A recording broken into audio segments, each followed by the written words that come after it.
So when we initially sat down and we're talking through different topics that would be really good to go through with grip, anger, and I'm not surprised. I feel like the people that were in that room that day most resonated with the idea of anger. How do we control anger?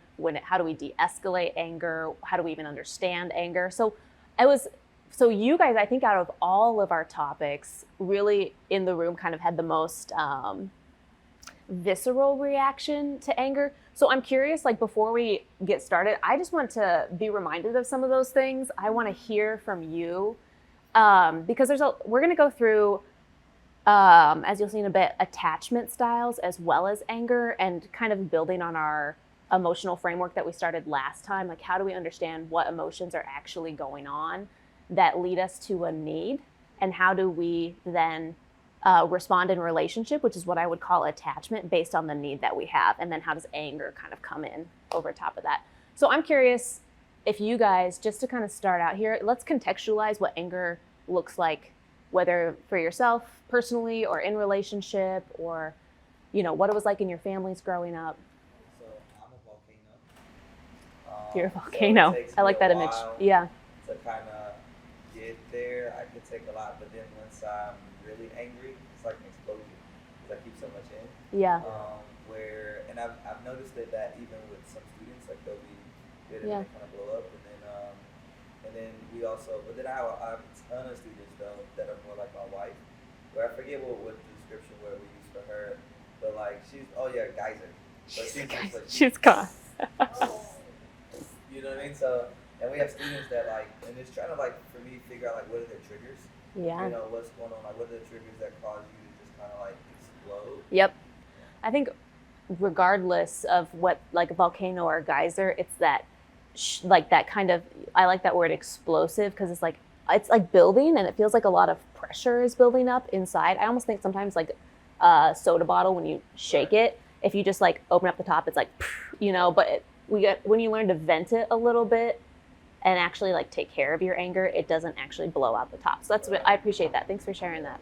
You know, what we're going to talk about some today is how anger is actually a learned strategy that probably someone's parents used. How am I going to use anger to create safety for myself? So then you have a kiddo, and the main way we learn is modeling. We see it before us, so then we kind of take in that strategy, because then it's known and it's taught in a lot of ways. So I really appreciate that. Yeah. Anything else?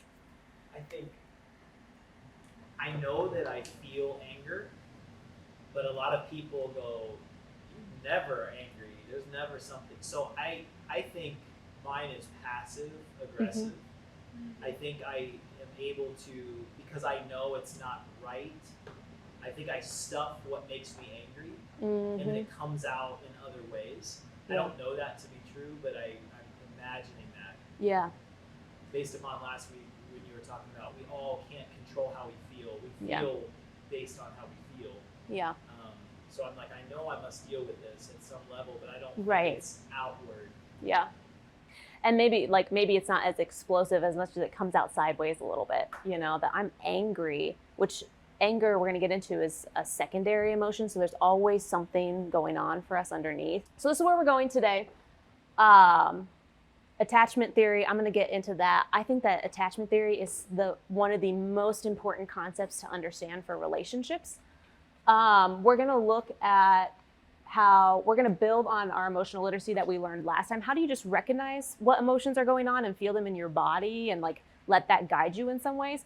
But now we're going to add, what is the difference between a primary and secondary emotion, which is where anger is going to come through, and really kind of land on this idea that anger is often trying to create safety.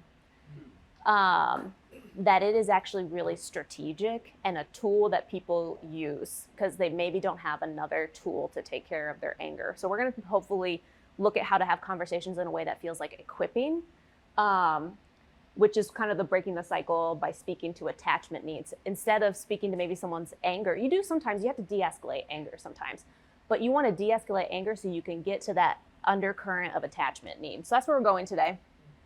So let's dive into attachment theory. What do you guys know, if anything, about this thing called attachment theory?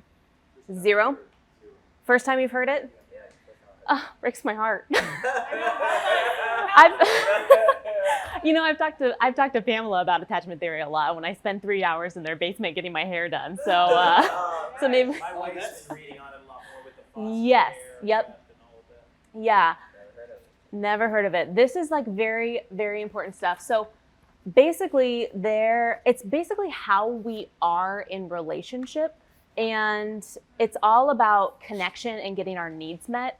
So Bowlby was he actually, in psychology terms, he grew up under Freud's psychoanalytic theory, and then he started to be like, you know what, maybe some of this stuff is not exactly how the world is working. Maybe there's more of a connection piece, and maybe connection is actually something that we are born with, and it's like a survival instinct that is like hardwired into every single person. So he looked at the fact that it was like, this is primary to being a human being.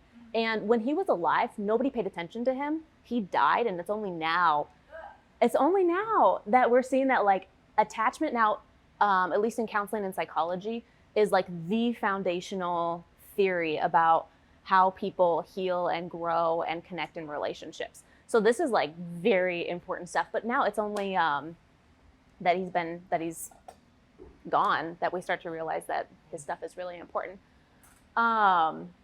So it basically gets at that emotions and our behaviors are actually trying to communicate a need in relationship. And that really attachment styles, which we're going to look at, is all about resourcing, and it's a strategy to get what you need. So, it says there, attachment style is shaped by a primary caregiver in early life. Jamal, this gets into what you were talking about, and we're going to like move forward in the slide to talk more specifically about it. But and it's not in a blaming way, because I think that a lot of times our parents did the best they could. Let's say I grew up in a very angry household, like you were describing, Jamal. It's like my parents were doing anger because it was what they knew. It was the best they knew how to do. So we don't really want to look at this in a blaming way, because I think that that doesn't usually help a lot if we kind of land in a little bit of like a victim mentality. It's like, why? Yeah. I think there's some space for like some good anger around, my parents should have been different, but it's not the way it should have been. Which is rampant in not only in the United States, but I just think all over the world. But there's the way we as children sought to get our needs met from our primary caregivers, often our mother and our father, but if you're in the foster care system, that looks different. And then trauma makes it look different too. But it's basically how we learn to be in relationship and get our needs taken care of. And kind of the bottom there, that is like the strategies. It's actually instinctual, kind of like when you're hungry, then you go and get food. So before we look at that, basically, Bowlby uses this language of secure base, that there is a firm floor underneath of me, and that the connection and getting my needs met, kind of when I call, will you be there to answer that question? If there is a secure base to that, then you see all kinds of security to explore and springboard and like seek other things in life. That there's something really foundational about having this secure base in relationships. Here's kind of, it looks like it's a little bit stretched out. You guys have it in front of you. This, and I'm gonna play a video. Actually, let me play a video right now before we get into this. This, what I want you to notice is how quickly this child spirals into being dysregulated, and how it's really in connection to the mother, who is his attachment figure, that comes to that actually dysregulates a kiddo, and then actually is a thing that re-regulates him. So we'll watch this really quick. I think the sound is probably Babies this too young loud. are extremely responsive to the emotions and the reactivity and the social interaction that they get from the world around them. This is something that we started studying 30, 40 years ago. when people didn't think that infants could engage in social interaction. In this still face experiment, what the mother did was she sits down and she's playing with her baby who's about a year of age. Oh. And she gives a greeting to the baby gives a greeting back to her. This baby starts pointing at different places in the world, and the mother's trying to engage her and play with her. They're working to coordinate their emotions and their intentions, what they want to do in the world. And that's really what the baby is used to. And then we ask the mother to not respond to the baby. This face gets me every time. The baby very quickly picks up on this. And then she uses all of her abilities to try and get the mother back. She smiles at the mother. She points because she's used to the mother looking where she points. The baby puts both hands up in front of her and says, "What's happening here?" She makes that screechy sound at the mother, like, "Come on, why aren't we doing this?" Even in this 2 minutes when they don't get the normal reaction, they react with negative emotions, they turn away, they feel the stress of it, they actually lose control of their posture because of the stress that they're experiencing. Okay. I'm here. I'm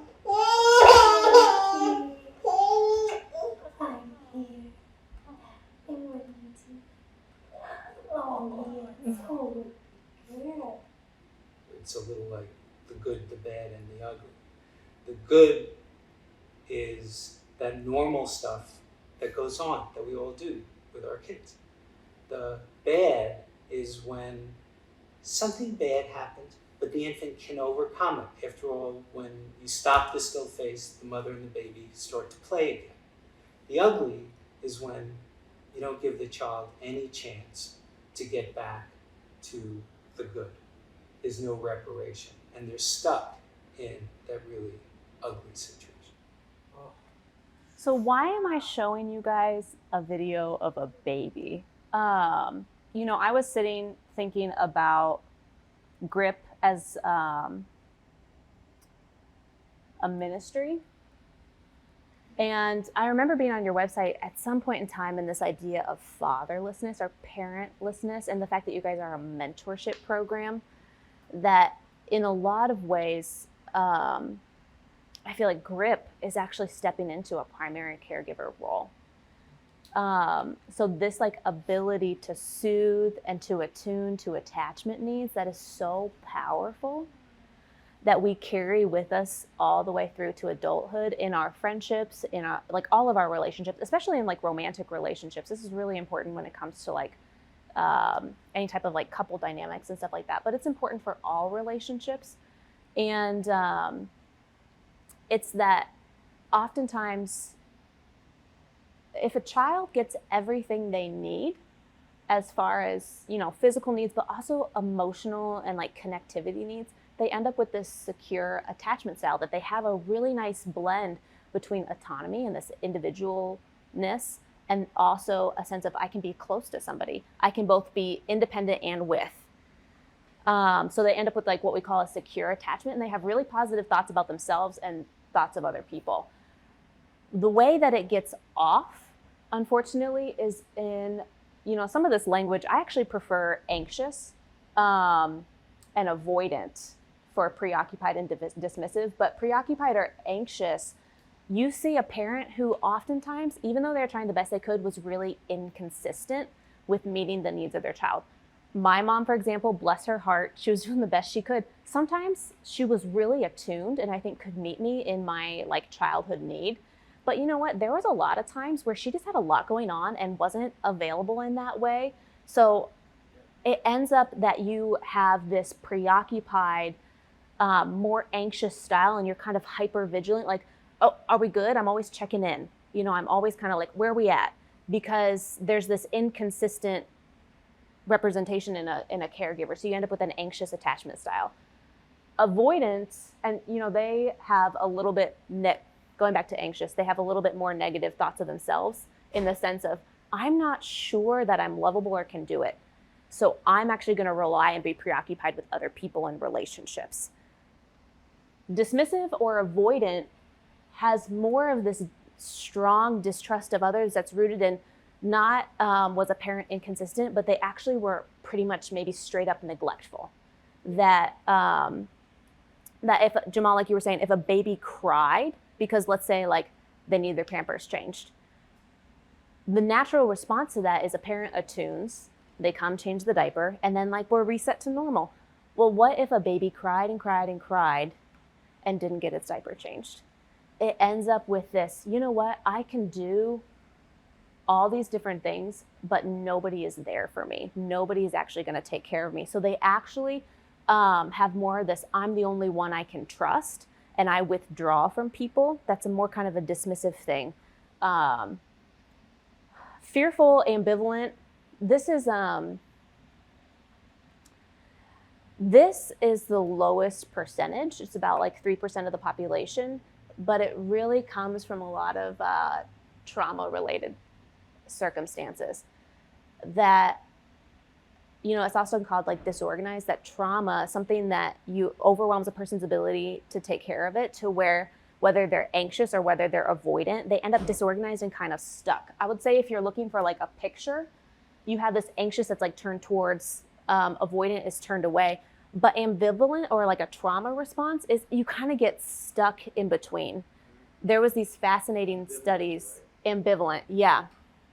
There was these fascinating studies where they had a mother and a child in a room, and a child was just playing, and they had heart rate monitors on the kiddos.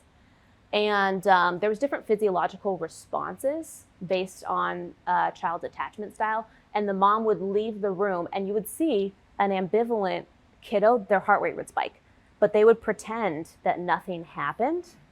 And then mom would come back in the room and their heart rate would spike further, but they would pretend that nothing would happen.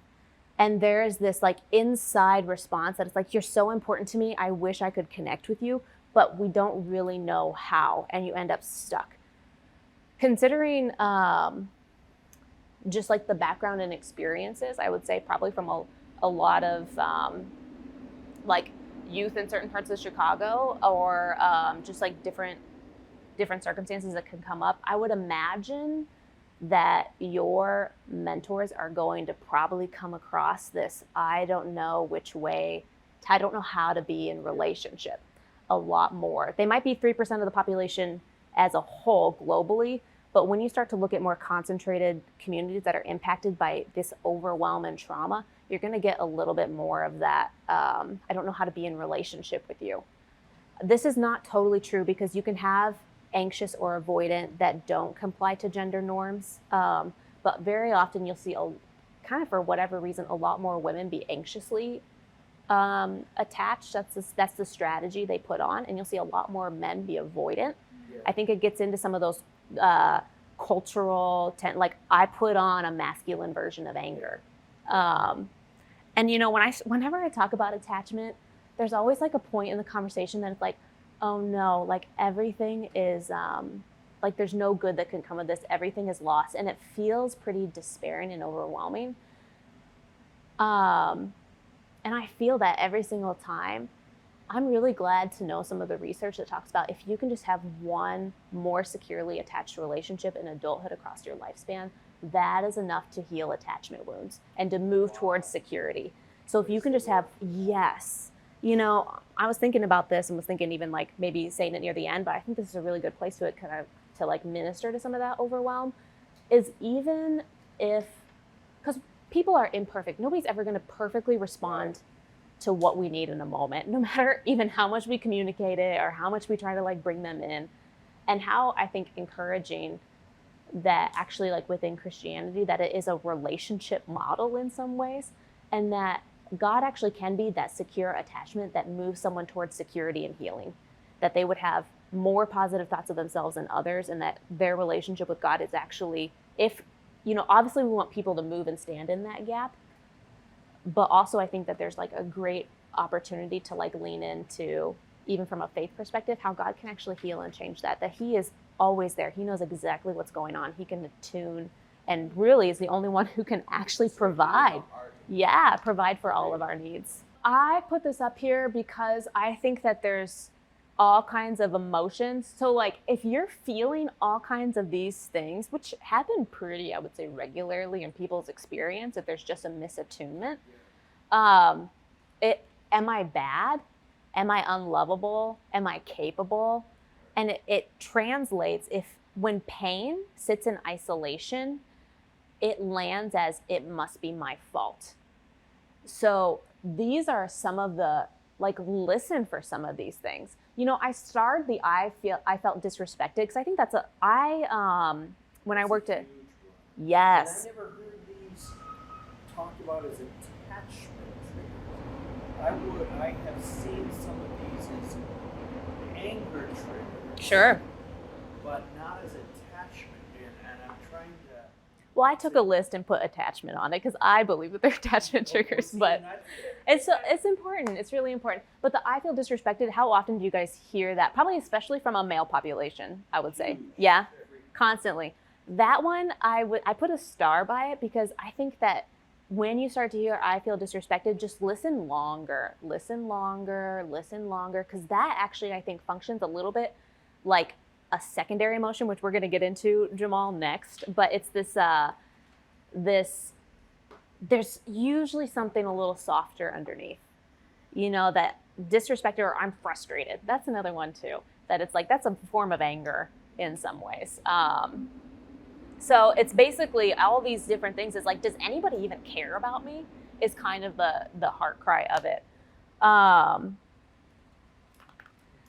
I highlighted, I felt unloved, I feel unsafe. Those are, I think, really what you're listening for in a lot of ways, that these boil down. A lot of people, when it gets into primary and secondary emotions, a lot of people will describe it like an iceberg, that the tip you see above the water is anger. Yep. And what is below is all like fear, sadness, rejection, disappointment, shame. So Jamal, you said, is fear and anger connected? Oh yeah. I think the iceberg is like a nice analogy or illustration. I prefer, and this is kind of a little gruesome, I actually prefer like a wound. So let's say like, well, when I was young, I was running into the skate rink. I tripped on one of those cement medians and skinned my whole knee. I still have like a pretty big scar actually on my knee. Actually, it's not so bad. I don't mind it, whatever.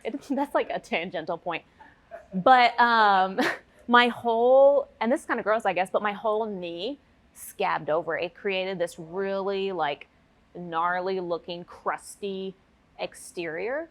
And I think that secondary emotions are actually like that scab. That anger is actually very protective. So what is that scab actually doing? It's keeping infection out. It's making a crusty interior so that nothing else bangs it up. It's really working to protect. And what's underneath is a softer, more tender, more injurable, more injury prone, that sadness, that tenderness, that, the disappointment, all those different things is actually what's underneath and what it's protecting. And I just feel like that actually resonates so much more with me than an iceberg, because I think it gets at the fact that like when you start to get into primary emotions, there's a huge risk that we all take in letting somebody in, or for someone to let you into their primary emotions, for someone to actually say I'm scared instead of I'm angry. That is a risky place to be, because the person you're in relationship with might not respond in the way that you need them to. So I feel, and that could be more damaging to something that already feels hurt, So, this question, what is a secondary emotion? So something like anger, which actually anger can be a primary emotion as well. But I feel like it's, for our conversation, it's more important just to kind of keep it in that secondary primary. What is on top on the surface that we actually see versus what is kind of under the water. And what it's keeping safe is risk, rejection, unlovableness, that it would maybe confirm these messages we already believe about ourselves at our core. And that it might be too risky to actually put that out in a relationship. So instead, I'm going to get angry, because how does someone's body posture change when they get angry? What was that? It's Tense, yeah. And also like almost like intimidating. Exactly. How could you do that? Yes, I'm going to get big and I'm going to move towards you in an intimidating way. Exactly. And then what happens to the other person? Unless they might come at you too, but like very often they shrink back. They get back. Yeah. So anger is actually a strategy that we all at times use to be like, get back, this is too risky. So it's keeping really that tender part safe. Defense mechanism, yeah, absolutely. We're defending. It's like kind of, there feels like there's something that needs defended. You know, it's very kind of like the walls come up. But this statement at the bottom is like, when we are actually triggered by something that's too tender, that we actually strategize by either being anxious or avoidant as a way to get our needs met. And that anger becomes a tool that we actually use when we don't believe that that is going to be something that gets met, whether we've been taught or whether someone has been unsafe in relationship. Any thoughts or questions on? So could you give us like a scenario, like all the way through, like maybe from your own life or like a person you counseled, like this is what they were triggered by. Yep. This is how they strategize. This is how they're like, just to kind What of. was the need and how they think it was going to get met? Yep. Let's think about it in this way. You know, I just came off of I'm trying to think of I've been working a lot with couples around this. Is it okay if I use a couple example, a romantic relationship example, which is not, you know, you can take in, let's say a withdrawer is a man and the pursuer is a woman. And you'll see that the pursuer, who is probably more anxiously attached, where are we? How are we doing? Are you okay over there? Are you avoiding me? Why are you withdrawing? And it's this kind of anger that I'm going to get a bit bigger to get your attention. So you see this, I'm frustrated because I'm trying to connect with you, but where are you? So you'll have like a woman who is kind of nagging or picking or kind of, you know, poking in a lot of ways. And again, it's not always gender specific, but I think it's kind of the norm in some ways. But when you see that secondary emotion, that anger, that frustration, that naggingness that comes up, it actually sends maybe like this husband down into some of these primary emotions. And I would say with a withdrawer, it's more of, I don't know if I'm actually capable. I don't know if I'm enough, is more of kind of that fear. Whereas a pursuer is often, I don't know if I'm actually lovable or worthy in some ways. There's a little bit of a difference in how that lands, but it will send down to feeling like inadequate. Gosh, I wish that I could be enough, but like she overwhelms me and I'm afraid. Dry, you know? Yeah. Yep. I feel sucked dry. So what then does somebody do is what this person would do is actually like, I'm going to go to my man cave. I'm going to play video games. I'm going to go for a drive. I'm going to go mow the lawn. I'm going to tune you out and get away. And anger really kicks in, I think, for withdrawers when it becomes, you're too close to me and I feel suffocated. So then I get big and then you back up. So that I think is very often, you just see a lot of, I get small because you're getting too big until I need to get big and push you away. Which then when a withdrawer does that, a pursuer spins down into, oh, they don't love me. Oh, they don't care about me. Oh, I feel hurt, which just gets the cycle going over and over and over again. Let's think of like a mentor and a mentee, which could be either one, but I would think that probably a mentor is going to be more of a pursuer. Hey, what's going on with you? What's going on with you? You seem like kind of sad lately or something. Like, what's going on with you? I'm gonna text you, hey, I haven't seen you at whatever group events, or we haven't connected in some ways. Is something wrong? And this kind of, I'm coming.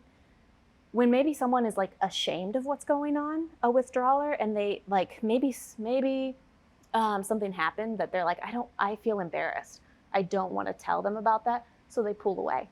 And instead, I think what we're hoping will happen is that instead of getting stuck in this endless loop where you constantly have like, you know, running away from each other until it pulls back and then they re-engage, is that you actually just want to start speaking from, hey, I feel, let's think of like a mentor. Like, I feel kind of afraid that something's going on with you. And I really like I see that you're pulling away, you name the behavior. Maybe you need some space to figure it out because of whatever is going on with you, but I want to know what's going on with you. So when you're ready, like, I'm here for you. And to kind of do more of, instead of sending each other down into your primary emotions in a way that actually is not connected, to start to actually speak from more of this like attachment need language. I think if it's flipped and you have a mentor over here and a student who has big need, Yeah. and is like, I want to hang with you every day. exactly. And it sends like a mentor into kind of like, oh my gosh, like, I don't think I'm enough. I don't even know how to handle what this person has going on in their life, whether like mental health issues or relationship issues or family issues or just like financial issues. Yeah. So like, I don't really know if I'm good at this and capable and enough. So maybe I'm going to create some space, which then perpetuates an anxious attachment style to kind of feel unsafe and hurt. Start to speak to this stuff, you know, and even if it's like, let's say like a withdrawal or need someone to back up in some ways, it's kind of like, hey, I see that you're trying to connect with me. Like, I have a lot going on. Even if you're not able, like, or if you can go to even talking about the fear of talking about your fear, that in of itself is a connection. So instead of, if you can start to look for and attune to more primary emotions and attachment needs and speak to the, hey man, you're not a failure. No, I see you succeeding. Maybe you messed up, but like, I see you succeeding all the time. Look how far you've come. And start to speak on that level to somebody, or like, oh man, that makes sense that you're really scared. Or like, gosh, she dumped you. Man, that like makes me really sad. Are you sad? You know, and if you can start to engage on this level instead of feeding into some of this dance, because if you're feeling tired and limited and like, I don't have enough in me to show up, that also is going to put you into a behavior that might actually hurt the other party. Oh, I appreciate You know, that. Yeah. so like, So being wise on it, being just, well, you got to kind of attune to yourself. And what would it maybe look like to say instead, man, I really want to hear you out. I have an hour that I can do that. And then I have to be somewhere, and we'll keep spending time together until we get to the bottom of this. Right. So, you know, to kind of, instead of getting wrapped up with them and losing a sense of self and your own boundaries, or to move away to like hyper independence where it's like, you know what, I can't handle you. How do we both, an individual who has boundaries and with somebody? This actually does get to a systemic thing in some ways, because if we start to create safety one-on-one, like in our own selves one-on-one, then like in a, like maybe the culture of grip is maybe there's more of a connectedness safety that then continues to expand out. So maybe eventually, do you have to be that person's only attachment figure? Oh no, we're trying to get him to join. Yeah, how do you connect with multiple people? Because sometimes the burden of being the only, you know, I think sometimes that's why in like couple stuff, there's a heaviness there, because it's kind of like, you're my person. I would say as a general rule, so if attachment is hardwired within us, this need to connect and survive, and we put on the strategy of maybe being more anxiously attached or avoidantly attached, and that's our instinct, it's just what we do. I just move away, I just move near, and we continue, is to actually maybe try to work against your own instinct, that if I'm always picking, how do I give you a little space and let you come near? Or if I'm always withdrawing, how do I at least just stay put?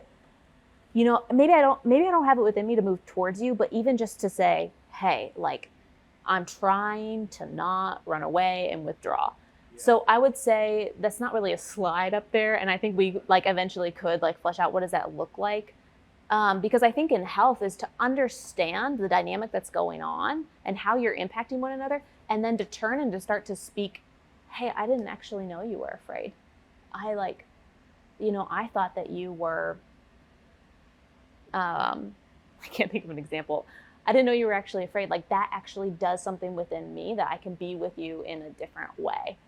So to start to listen long enough so that you can actually turn towards each other and connect on like a visceral, deep way and what really matters. So what I understand is anger is a secondary emotion, right? Mm-hmm. So we want to try to get to the primary emotions Mm-hmm. of what's really behind that anger and Yeah. working through that. But then also realizing that a lot of these things are like we talked about this whole like thoughts of self. Mm-hmm. Like if someone who's dismissive or very fearful, they're already going to be avoidant. Yeah. And so like for me, so there's how do I move into primary emotions and conversations when they're avoiding or may not even recognize that these are the emotions and this is where it comes from. Yeah. For the individual, even just being like, hey, I see that you're like, what do you have, like in a really non-judgmental way, what do you have to be angry about? Like, I can see that you're angry. There's obviously something going on. Like, I'm sure your anger makes sense. We don't really know each other that well. I would really like to understand that so that we could maybe figure out how, like, anger doesn't really feel good, that we can maybe figure out how we can get you to a different place in some ways.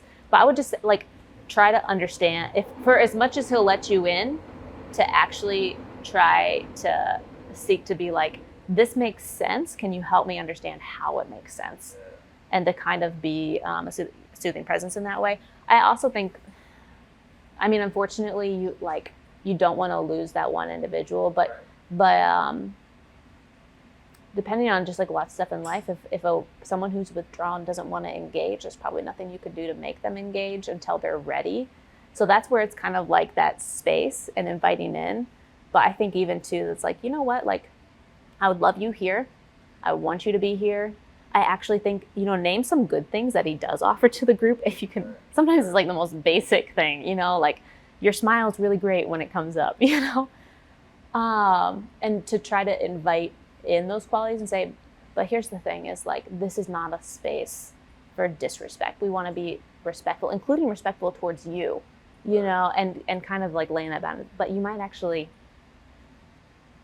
lose him in a place of connected, but how can you individually maintain a connection?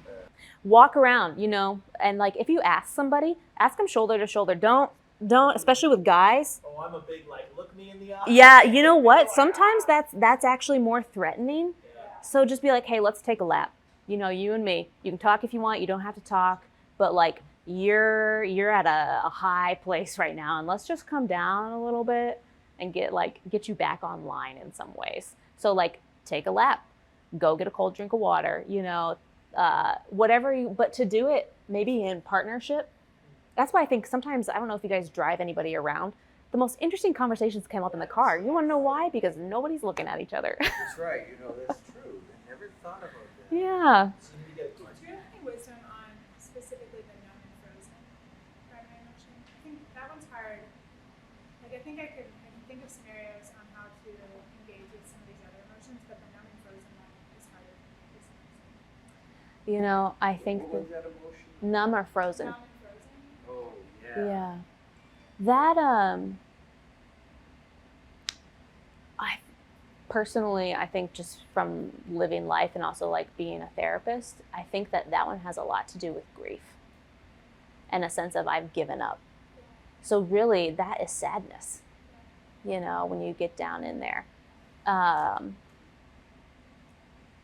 And I maybe, because depression is like a total numb out. I'm just going to shut down because I actually believe there's nothing I can do to maybe change this at this point in time. So, like, what's the use? Yeah, what's the use? So just to kind of be, it's probably a grief related thing. I don't know if that helps. Maybe if anybody has like one last question or comment, then maybe we'll wrap up. And if nobody has anything, we'll kind of call it a day. But